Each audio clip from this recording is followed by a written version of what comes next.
triangle and also the classification ng ating combustion engine.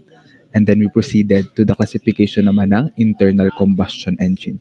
Okay, so before we proceed, let's have a review of what we have discussed last time.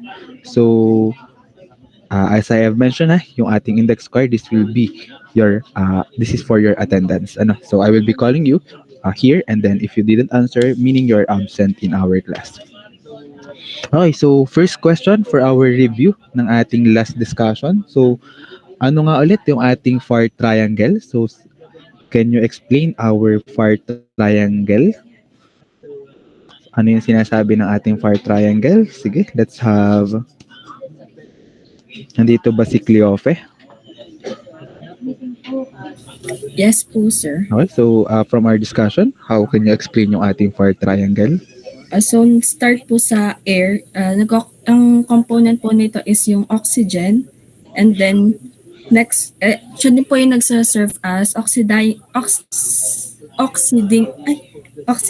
agent po. And then, next po is yung heat. It is the energy needed po para po magkaroon ng temperature. Tapos po, next po is fire. Ito na po yung result ng combustion po. Okay, so you stated yung ating mga naging component ng ating FAR triangle. So, other insights for the FAR triangle? So, do you have any answer? Marasigan? Micaela? Nandito ba si Good morning Micaela? po, sir. Yung pong fire triangle nga po, as mentioned, is composed of 3 elements. And yung pong 3 elements na yun yung kinakailangan para po may mabuo tayong fire po. Okay, so that's it. Yung we need that 3 elements para mabuo yung ating fire. So if we have removed any element dun sa tatlo, we will have no fire. So walang mangyayaring combustion, walang mangyayaring fire. Okay. So next, ano nga yung ating na-discuss na classification ng combustion engine? Ano yung dalawang combustion engine natin? Orozco? Nandito ba? Si Sebastian?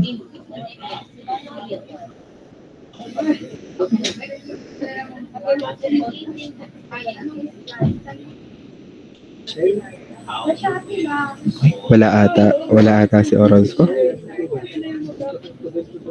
Si Gonzales? Good afternoon po, sir. Okay, so ano nga yung ating dalawang classification ng combustion engine? Yun po ba yung internal combustion engine po at yung external combustion engine? Okay, so that is the internal and the external combustion engine. Thank you. So ngayon, let's have yung ating classification naman ng internal combustion engine. So, yung una nating diniscuss about the number of stroke. Ano nga yung ating dalawa na classification based on the number of stroke? Let's have Agbing, Ralph. Good afternoon po, sir. Meron po tayong dalawang klase po, which is 4-stroke and 2-stroke po. Okay, thank you. So, we have explained naman yung definition ng each. We have the 4-stroke and the 2-stroke combustion engine. Okay, so ang next naman, how about yung ating methods of ignition? Can you give yung ating 2 methods of ignition and simply explain lang naman. Let's have si Eduardo, Emmanuel Gerard. Good afternoon po, sir. Okay. Yung dalawang methods of ignition po natin are the spark ignition and compression ignition po. Yung i-explain ko pa po ba, sir? Sige, short explanation lang. Sige po. Yung ang main difference lang po ng dalawa is yung sa spark ignition po, gumagamit po tayo ng spark plugs para magkaroon ng combustion sa engine natin. At yung isa naman po, which is compression, ay yung pag-compress na po mismo no ating piston, yun po kung nag-cause ng combustion. Okay, so thank you for your answer. Next, let's have naman yung types of fuel. So can you give at least 2 na types ng fuel na ginagamit natin? Let's have si Ariola. Nandito ba si Ariola? Yes po, sir. Okay, so give at least 2 fuels na na-discuss natin. Diesel po and gasoline po. Okay, so we have diesel and gasoline. So other fuel na ginagamit natin, we have yung ating LPG, we have yung gas, natural gas or methane. So yun yung mga ginagamit, or it can be also yung dual fuel. So yun yung mga ginagamit nating fuel sa ating internal combustion engine. Okay, so we're done with the identification ng ating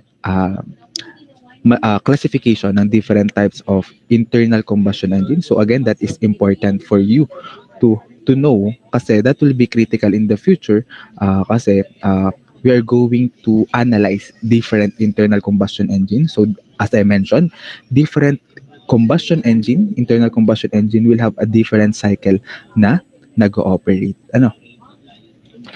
Okay, so now we are going to have the thermodynamic fundamentals. So we are going, before we proceed with the actual analyzation ng ating combustion engine, mag-start muna tayo on the review ng ano ba dapat yung alam natin before tayo mag-proceed on. So let's have yung ating review of the thermodynamic fundamentals na kailangan nating malaman.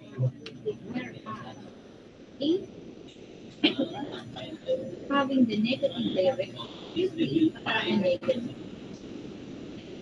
Kaya po more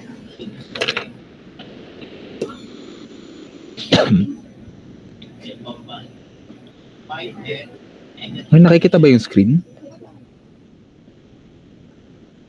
Yan, okay na. Okay, so we are going to discuss first yung ating thermodynamic fundamentals. Okay, so bakit ba natin kailangang alamin yung ating mga thermodynamic fundamentals? Siyempre, combustion engineering is ang prerequisite course niya is thermodynamics wherein hindi natin masosolve yung ating mga problem without the knowledge in thermodynamics. So let's have a review first. So naalala pa ba yung ating laws of thermodynamics? Familiar pa dito sa 4 na law?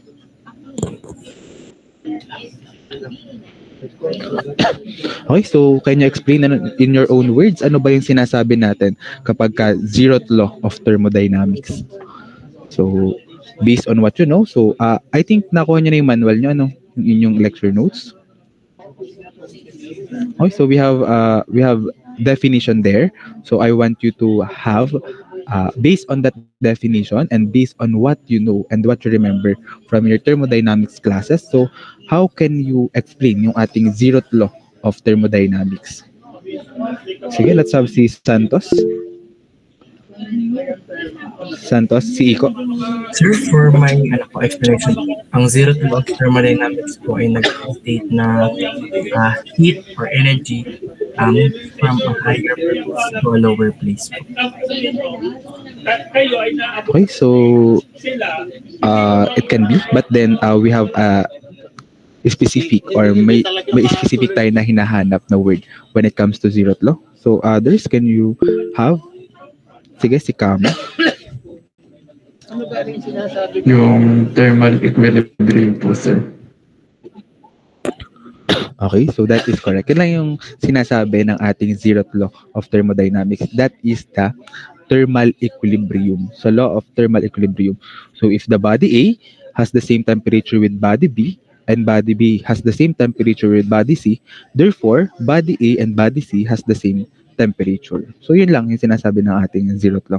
Okay, so how about the first law of thermodynamics? Tiliones, Ivan Luigi. Yung first law po ay energy can be needed or destroyed po. Okay, so that is the law of conservation of energy. So sinasabi lang that energy cannot be created nor destroyed. It is only pinapalitan lang natin yung phase ng ating substance. Okay, so in short, in simple words, that is yung ating tinatawag na energy in is equals to energy out. Okay, so let's have the next. We have the second law of thermodynamics. Ano yung sinasabi ng second law natin?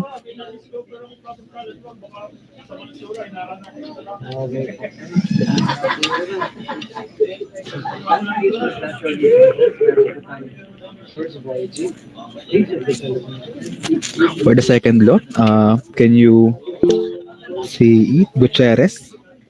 Jomel? In simple terms po ay, ang second law po ay, wait lang. It flows from matter to color. Okay, so ayan. So or we can just say that in the second law, we have yung ating presence ng entropy or what we call the disorder of the system, of the thermodynamic system. So it states that yung ating entropy of the universe always increases. So let's just put it in simple words. Ang sinasabi lang niya ay there is no engine na 100% ang efficiency. Ano? So yun lang yung simple explanation niya. So lagi tayong merong losses. There's always a disorder of the system. So kahit ano pa ang ilagay nating insulation dyan, kahit ano pang ilagay nating tools dyan para maging 100% yung efficiency natin, there is no system na 100% ang efficiency. So yun lang yung pinaka-focus ng ating second law of thermodynamics. So how about the third law of thermodynamics?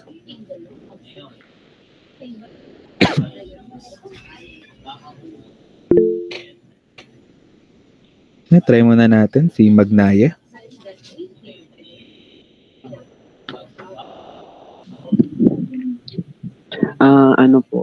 Ang third law po ay nag-state na kapag po ang isang system ay nag-approach po ng absolute na temperature po zero, ay ang entropy po ay bababa po ang value.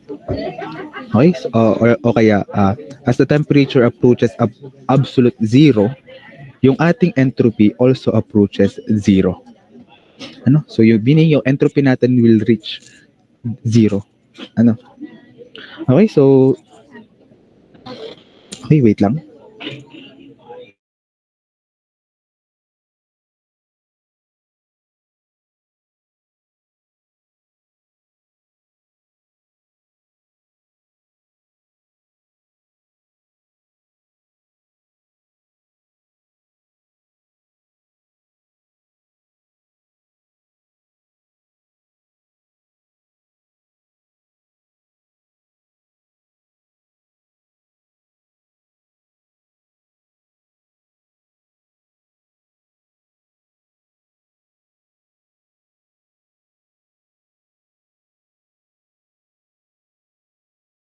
Okay, so na-review naman yung ating laws of thermodynamics. So you should always put that in mind, especially when we are solving problems in this subject.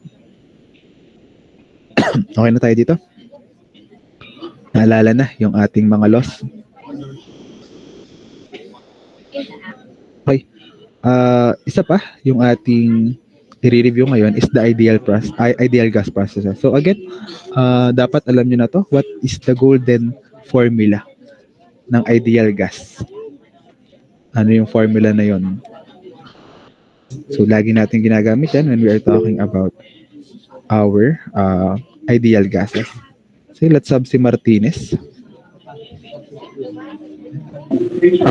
Yung pong PV equals to MRT or PV equals to NRT po. Okay, so that is correct. Yung ating formula na ginagamit lagi is the PV-MRT. So you should know that already. Ano? Kasi you already took your thermodynamics 1 and 2. Okay, so yung ating R dyan, that is the gas constant natin, wherein kapag ka air, that is 0.287 kilojoules per kilogram Kelvin. That is 53.34 feet-pound force per pound mass degree Rankine. And then, yung molar weight naman ng ating molecular weight ng ating air, that is 29. Ano?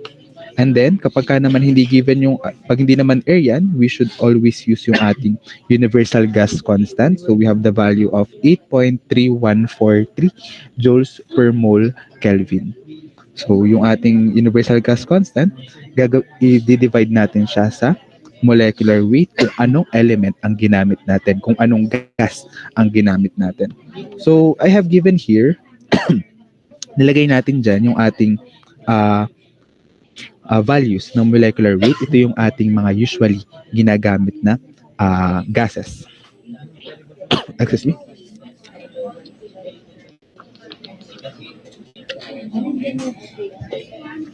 Okay, so for carbon, that is 12.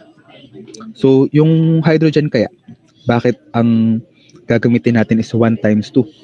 While the molecular weight naman ng hydrogen is 1 lang. Santos?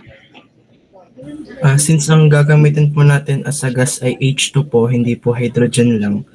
So, kailangan po meron po tayong 2 moles of hydrogen, kaya po naging 1 times 2 po. Okay, so that is correct. Dahil yung hydrogen gas natin exists as a diatomic element. So, ang gas natin, pag sinabi natin hydrogen gas, that should have 2 molecules of hydrogen. Yan. So, since dalawang hydrogen dalawang hydrogen yung kailangan natin, that is dalawang atom ng hydrogen, that is H2 for our hydrogen gas. So that is 1 times 2. The same case with our oxygen. Oxygen gas exists to have the formula of O2, meaning we have two oxygen or 2 atoms of oxygen, 2 molecules of oxygen. And then the same with nitrogen, that is N2 to exist as gas. For sulfur, that is 32, and for helium, that is 4. So you should always know itong ating mga values na ito. And also yung ating gas constant, 8.314. So 3143. So yung ginagamit natin, I think nasanay na tayo sa 8.314. So let's just use this value. But then I will accept pa din naman yung ating 8.3143.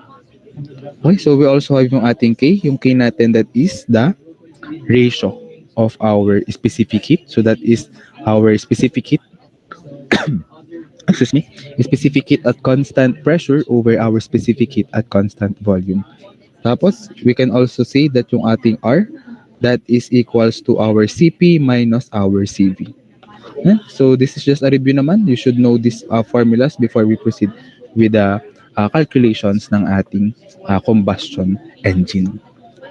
So na-review naman itong ating ideal gas processes. Naalala pa naman. And so we also have yung ating 7 general equations. Okay, so hindi naman siya kailangang sauluhin. You just need to know the pattern. So alam niyo lang dapat yung ating mga formulas dito. Especially this PVT relations. So we have the pressure, volume, and temperature relations. So actually, madali lang naman siyang alamin if you know the concepts. So we have for example, we have 2 states, and then sabi we have a constant volume processes. So constant volume meaning we have equal na volume. So using yung ating formula for ideal gases, we have PB is equals to MRT. So, constant daw yung ating volume. So, at state point 1, that is P1.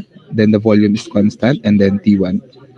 And then, we have P2, constant volume. And then, MRT2. So, in terms of volume, that is MRT1 over P1.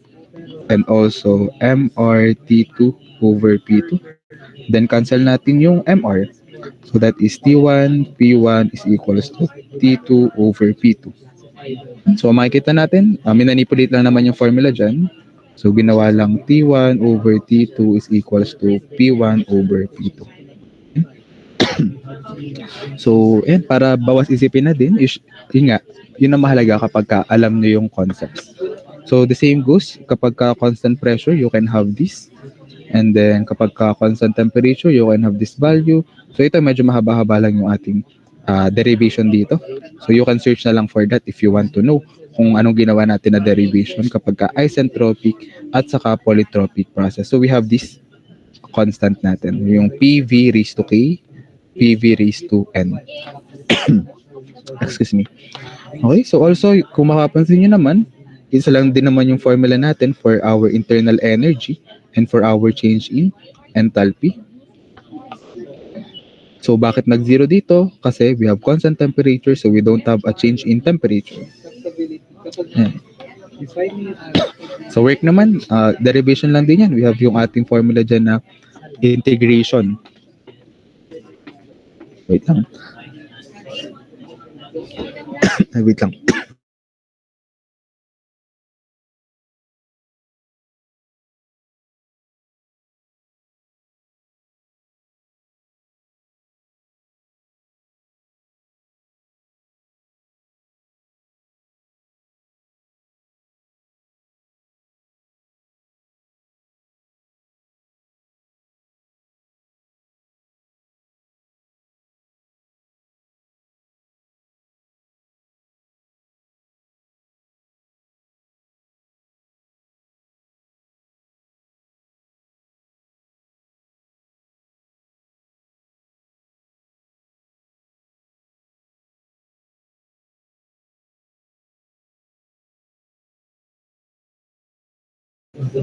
Okay, excuse me.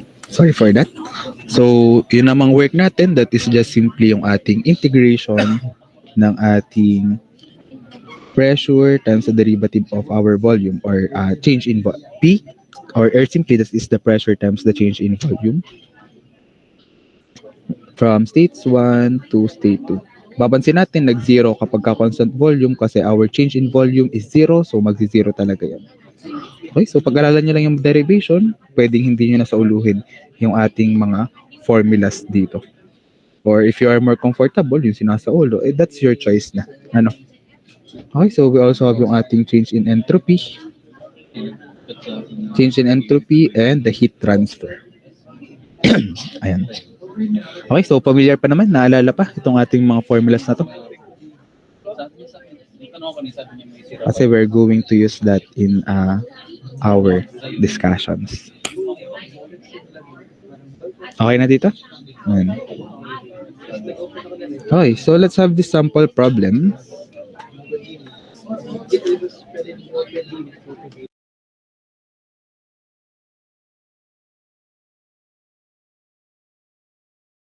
Okay, so let's have this sample problem number 1. Sabi dito, our internal combustion engine working on the constant volume cycle, the pressure, volume, temperature at the beginning of the compression are 101.325 kPa, 113 liters, and 48 degrees Celsius respectively. So the ratio of compression is 10. During the combustion at constant volume, the gas receives 95 kilojoules of heat. Taking compression according to the law of PV raised to 1.37 is equals to C. So the specific heat at constant volume is 0.712 kilojoules per kilogram Kelvin, and gas constant is R is equals to 0.29 kilojoules per kilogram Kelvin. So we are going to calculate yung ating mass of the gas compressed. Okay, so we are going, kapag nagsosolve tayo, also in your activities, in your quizzes, in your exam, dapat una kong makikita dyan is what are the given. So una nyo munang isusulat lagi is the given.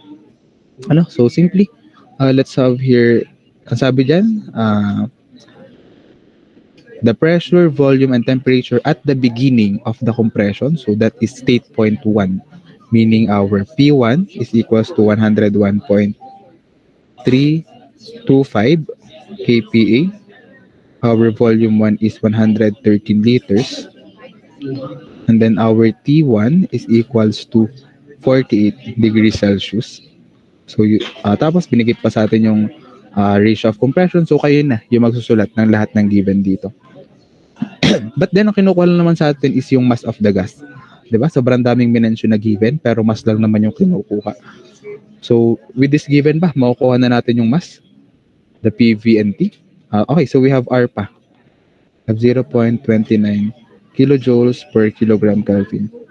Okay, so ano yung formula natin na gagamitin para makuha natin yung mass? Nandito ba si Rehuso?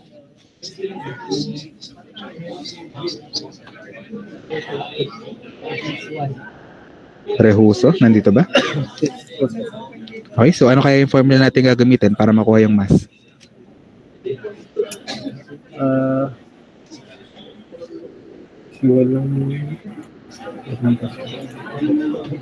PBMRT po, sir. Okay, so that is simply the PV MRT kasi binigay na naman sa atin lahat yung given. So for the required, that is our mass, M or our mass. And then for the solution, lagay yung isusulat lahat ng formula na gagamitin. Ano? So for the solution, we have our formula PV is equals to MRT. So with this, what will be the value ng ating mass? So pakisolve nga ako, what will be the value ng mass natin?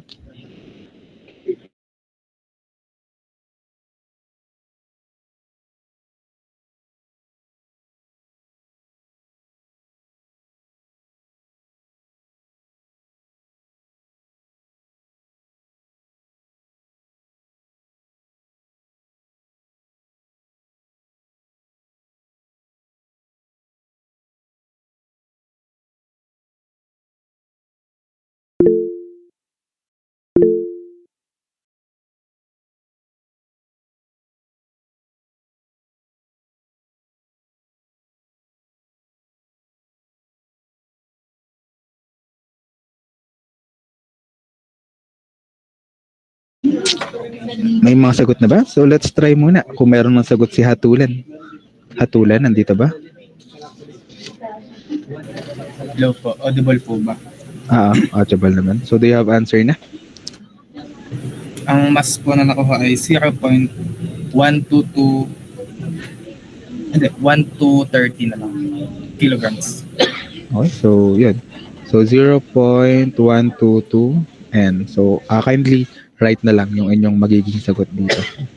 Okay, so nare-recall naman yung solving natin ng ating ideal gases.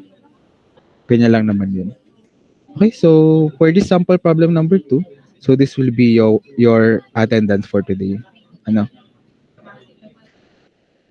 You're going to answer this and I will be assigning sa ating Google Classroom yung inyong pagpapasahan. So again, ito namang lesson natin for today, this is just a review ng inyong thermodynamics. So for tomorrow, tomorrow naman next meeting natin. So we're going to proceed with the operating characteristic na ng ating combustion engine. So we are going to apply your knowledge of thermodynamics in solving yung atin namang mga operating conditions ng combustion engine. Okay, so kindly screenshot muna. Okay, you have the copy naman pala ng module. So nasa module naman itong ating sample problem number 2. Yun. So I answer that and then pakipicturan and then you are going to upload that in our Google Classroom and that will serve as your attendance for today. So dalawa yung pagbabasehan ko ng attendance, this index card and then also your submission in the Google Classroom. Okay, so let me call muna yung hindi pa natawag sa recitation so that I can confirm na nandito kayo sa klase natin. Recinto. Yes po, sir. Mendoza. Present po, sir. Dating Ginoo. Present po, sir. Garalza.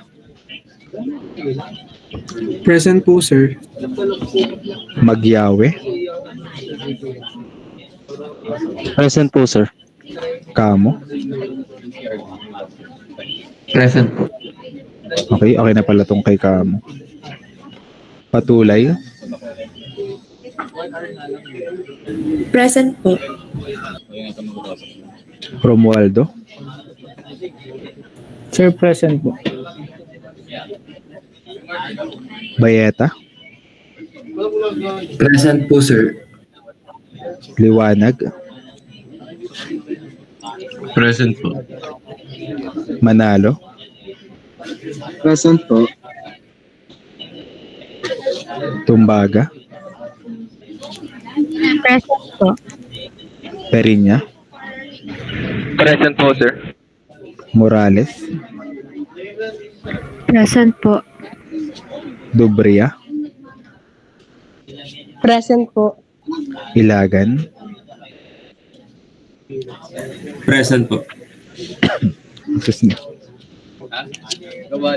Kalaw, Present po, sir. Miranda, Present po. Rabino, Present po. Torino, Presilia, Present po, sir. Akob, Present po, sir. Dakayana, Present po. Gahiran, Present po, sir. Saa, Present po, sir. Koliyat, Present po, sir. Lim, Present po, sir. Devilla, Present po, sir. Humali, Present po, sir. Ayan. Okay, so may hindi ba natawag? How about si Orozco? Nandito na ba? Okay, so si Bronze Bat Amparado, nagpasa ba kayo ng index card? Yes po, sir. Pasok. Ako po, sir, hindi I po. will be going to double check na lang. Sino yung hindi? Ang parado po. Okay, so paki ano na lang, paki pasa na lang next face-to-face meeting. And also, meaning kapag ka walang index card, also absent kayo nung ating akin. So meaning kapag ka walang index card nung huli nito, walang index card, ibig sabihin wala kayong attendance last meeting natin. So before I accept, we have here yung absent last week and also si Orozco.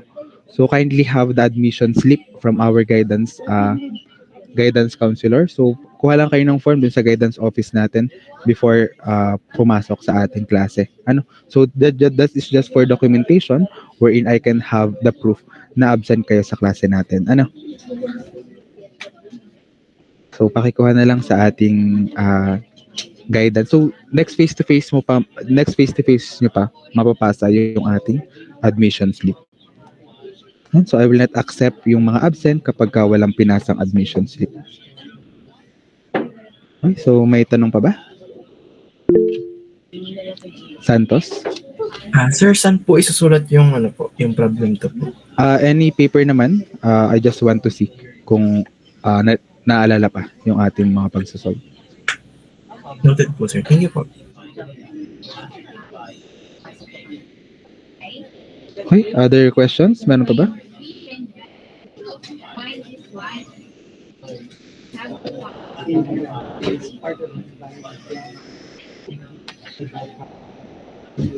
May question pa ba si Iko?